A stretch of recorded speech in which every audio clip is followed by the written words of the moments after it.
खाने के मामले में ना बहुत अच्छा है। बेहतर प्लेस कहीं नहीं हो सकती। तो सुबह सुबह निकलिए, क्या ऐसी 5 चीजें जो आपको सुबह लखनऊ में चौक में जरूर ट्राई करनी चाहिए। जैसे ये एक प्लेस हो गया, मक्खन मलाई हो गया, और एक जानकी जी के यहाँ है जलेबियाँ बहुत अच्छी मिलती हैं, वो हो गया। राजा बाजार में पूरी सब्जी हो गई, और एक खस्ता लगाते हैं, जैसे आप चौक चौराहे से सीधे जाएंगे, उनका नाम नहीं है, वो भी बिना नाम के ही हैं, एक छोटा सा इतना ही बड़ा है, उसमें वो खस्ते रखते हैं और वो 5 रुपए का खस्ता होता है, और इतना बढ़िया फ्लेवर होता है। वो मीठी चटनी होती है उसके ऊपर, और चटनी, और उसके साथ में लगाते हैं वो मसाले।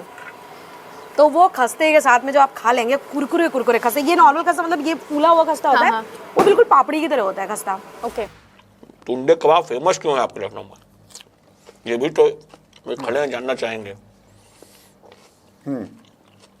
देखिए, स्वाद के लिए फेमस है, पर साथ ही साथ इसकी कहानी भी बड़ी है, मजेदार, और ऑल्दो उसमें थोड़ी डिस्क्रिपेंसीज हैं।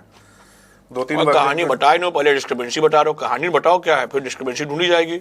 हाँ, तो देखिए, कहानी यूं है कि कोई नवाब साहब थे, अब मुझे नाम इस समय याद नहीं आ रहा है, और उनके दांत नहीं थे, तो उनको खाने का शौक था नॉनवेज, तो उन्होंने एक कंपटीशन रखा खानसामाओं का। तो उनके एक जो खानसामा थे, हाजी मुराद अली साहब, उन्होंने ये तैयार किए थे कबाब। बताया जाता है 60 से ज़्यादा मसाले पड़ते हैं, इत्र पड़ता है, पपीता पड़ता है, तो हाजमे के लिए बहुत बेहतर है। और साथ ही साथ हकीमों से मशवरा करके उन्होंने मसाले इसके तैयार किए थे। तो कहानी तो ये है। और ये कहानी जो है जी, टुंडे कबाबी की वेबसाइट पर लिखी हुई है। अच्छा जी, जी जी, तो आप बता दे, कोई और बता दे, पढ़ लेगा आदमी। जी, लेकिन मुद्दा यह है कि पहली बात यह है कि टुंडे हैं, जमाना वो था कि जब जिस आदमी की टांग टूटी हो जी, या ना हो, उसको लंगड़ा कहने में कोई प्रॉब्लम नहीं थी। जी, जो काला हो उसको कलुआ कहने में प्रॉब्लम नहीं थी, जो मोटा हो उसे मोटा कहने में प्रॉब्लम नहीं थी। बल्कि निशादगंज में मोटे की चाट हुआ करती थी, बाद में अलबेला चाट भंडार हो गया वो। हाँ जी, ऐसे भाई साहब का हाथ नहीं था, टुंडे कहलाते थे। बॉडी शेमिंग, पॉलिटिकली करेक्ट, क्या स्पेशली एबल्ड, ये सब अंग्रेजी सब थे नहीं जी, लाइफ बहुत सिंपल थी। तो टुंडे भाई साहब की कहानी यह है कि छत से पतंगबाजी करते हुए हाँ जी, गिर गए थे, ऐसी कहानी लिखी है अच्छा जी, हाजी मुराद अली साहब की। जी, एक हाथ के बावजूद उन्होंने इस दुकान खोली 1905 में, और नवाब का कंपटीशन हुआ, और पहली बार साहब एक कहानी चलती है यहाँ पे कि दांत नहीं थे तो चबाने के लिए मुलायम गलावटी कबाब चाहिए थे, वगैरह वगैरह। हाँ जी, अब लखनऊ जुड़े किस्से बहुत हैं, जी, कबाब बढ़िया। वैसे जो किस्सा माना जाता है वो आता है आसफुद्दौला का। आसफुद्दौला 1797 में मर गए थे। जी, टुंडे की दुकान खोली 1905 में, हाँ जी, 108 साल के बाद। कितनी भी लंबी उम्र वाले हो, 108 साल पहले वो वाले कंपटीशन में तो नहीं बने थे कबाब। हाँ, ठीक है ना, तो ये तो तय हो गया। कोई और कंपटीशन रहा होगा, हो सकता है। मीठा होगी, रसगुल्ले, गुलाब जामुन चाट के लिए क्या डिफरेंस होता है? बहुत डिफरेंस होता है। आने तो समझाती हूँ मैं, वो भी खाने एक ही मंगाते हैं, शेयर करते हैं। हाँ ठीक है, पेट भर गया मेरा। भैया एक गुलाब जामुन भी। गुलाब जामुन या काला जाम दिखता गुलाब की तरह, मतलब कलर का डिफरेंस होता है। रसगुल्ले सफेद रंग के होते हैं, छेने वाले। तो काला जाम इस काला है ना, वो खोए का बनता है, रसगुल्ला छेने का बनता है। इधर सुनो, रसगुल्ला और काला जाम दोनों बहुत डिफरेंट स्वीट्स हैं। गोल होते हैं, बस कलर का डिफरेंस होता है। बूंदी के लड्डू और बेसन के लड्डू भी गोल होते हैं, कलर का डिफरेंस होता है। तो उसमें चीजें भी डिफरेंट होती है ना, भी चीजें डिफरेंट होती है। कैसे डिफरेंट है? रसगुल्ले छेने के बनते हैं, गुलाब जामुन खोए के बनते हैं।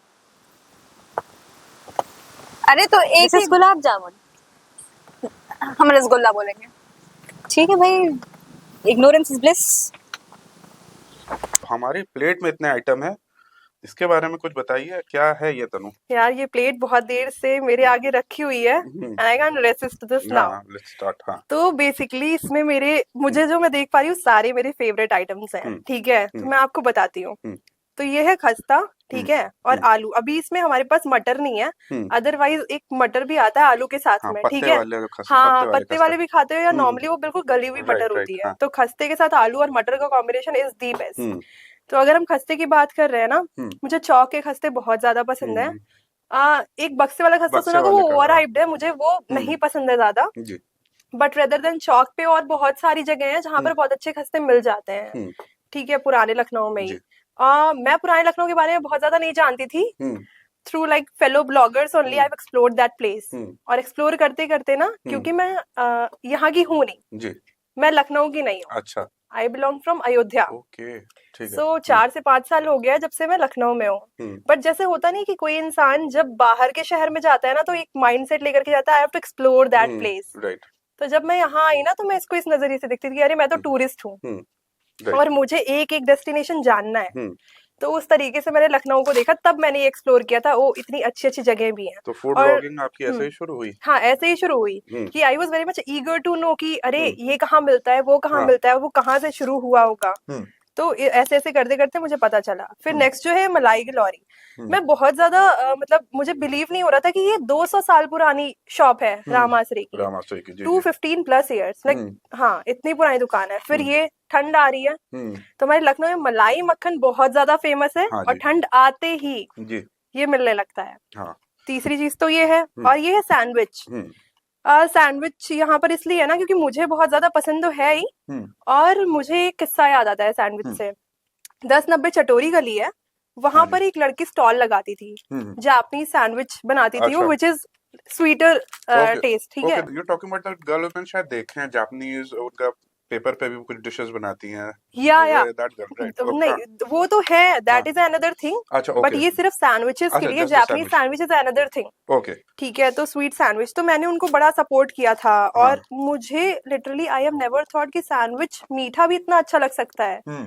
You have to give it a try, इतना टेस्टी होता है। तो इस वजह से मैंने इस सैंडविच से आपको इंट्रोड्यूस कराया कि आपको ये पता चले। सो ओवरऑल ये है हमारी प्लेट, ठीक है। I hope you are liking it. हाँ, मुझे बहुत पसंद आ रही है। तो रत्तीलाल जी 1937 में दुकान शुरू हुई, और 2024 में हम लोग खा रहे हैं। तब से आज तक ऐसा कहा जाता है, तब कोई भी तब से आज तक जिंदा नहीं बचा है, लेकिन ऐसा कहा जाता है जनरेशन वाइज कि टेस्ट सेम है। नहीं, नहीं है, बिल्कुल है। 10 साल पहले मैंने खाया था तो स्वाद वही था, पर वो बात अलग है कि दाम बढ़ते चले गए। अब देखिए, जीवन के अलावा कुछ सस्ता बचा नहीं है। फिलॉसफी की बात है, आप ना समझे, लेकिन ये है कि 10 साल से तो स्वाद वही है, गारंटी हो गई। स्वाद वही। और क्या है, ये जो इतना तामझाम है, ये नेत्राम कहाँ से आया? तो आपने दोनों को क्यों मंगाया, मतलब कंपेयर करने के लिए, या ऐसे ही? जो कि आइडिया ये था कि ये 2 प्रकार के खस्ते हैं। ये हमारा ट्रेडिशनल खस्ता है जो लखनऊ में शुरुआत से बनता है, और ये जो एक खस्ता है जिसकी रत्तीलाल जी ने इजाद की और लखनऊ में इन्होंने इसे फैलाया। तो मैंने कहा खा के देखा जाए दोनों को, कौन सा डॉक्टर लोग जितना एक दिन का कैलोरी बताते हैं खाने के लिए, और लखनऊ के लोग नाश्ते में उतना खा लेते हैं। बाकी दिन में जो खाया वो एक्स्ट्रा, नहीं खाया तो गुटखा खा थूक दिया, बट हो गया बराबर, है ना। हमारा ब्रेकफास्ट हो गया है, अब हम लंच पे आ रहे हैं। लंच पे मोटी वाली कचौड़ी है, खस्ता है सॉरी, लेकिन ये मुलायम है। इन्होंने अब एक खाई, मैं आधा ही नहीं, ऐसा तो हो नहीं सकता है। आधा ही लूंगा। अब आपने मेरी जमीर को झंझोड़ दिया, तो अब मैं थोड़ा हाथ रोक के खाऊंगा। बचपन में कहावत होती थी, जमीर बेच के तो खस्ता खाए थे। तो नेत्राम का क्या कहानी है? जी, इनकी कहानी ये है कि सन जब 1854 में ये आए थे मथुरा से इलाहाबाद, नेत्राम जी, और आजादी की पहले लड़ाई से भी पहले।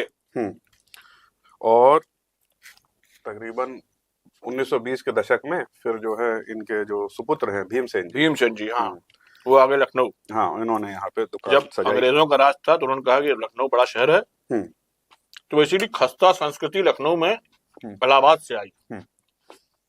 आप यार सब्जी लीजिए, आप गलत खस्ते के साथ गलत सब्जी खा रहे हैं। तो आप खिला ही नहीं रहे हैं। 3 तरह की सब्जी है, ये तो पूरी के संग आती है ना, ये तो खस्ते के साथ भी यही मिलती है। खस्ते की सब्जी मिलती है। नेत्राम जी जो है मटर और आलू नहीं देते हैं, वो 1 चम्मच कद्दू, उसमें 1 चम्मच आलू की तरी वाली सब्जी, जैसे पाक कला के विशेषज्ञ हैं, जी। फिर 1 चम्मच आलू की सूखी सब्जी। अभी सब्जी खाएगा तो खस्ता कैसे खाएगा यार इतना। और फिर रायता 1 चम्मच रायता फैला लीजिए। अच्छा, और ये उस पे थोड़ा सा ये आम का गलका, गलका क्या होता है यार? ये कैरी की चटनी बनाते हैं इसको। तो चटनी बोल लो। हाँ, बोली में यही यहाँ की लोकल बोला जाता है इसे। अंकल आपने कितने साल पहले दुकान शुरू की थी? ये 1975 में 1975 हमारे माता जी और पिताजी ने मिल के शुरू करी और उन्हीं के घर से आज हम यहाँ पर बैठे हैं। अब इसमें तीसरी पीढ़ी बैठ रही। अच्छा, तीसरी पीढ़ी तक आप लोग हाँ। बैठते हैं। और क्या कुछ सीक्रेट, कुछ खास आप लोग ऐसा क्या डालते हैं? बिकॉज आपके जो स्वाद है वो सालों से कंसिस्टेंट रहा है, एक ही जैसा रहा है, तो वो कैसे आप मेंटेन तो करते हैं? देखिए, पूड़ी कचौड़ी बनती है, मसाला जो थोड़ा स्पाइसी होता है हमारा। स्पाइसी मीन्स ये नहीं होता कि हम उसमें मिर्चा बढ़ा दें, स्पाइसी मसालों से होता है।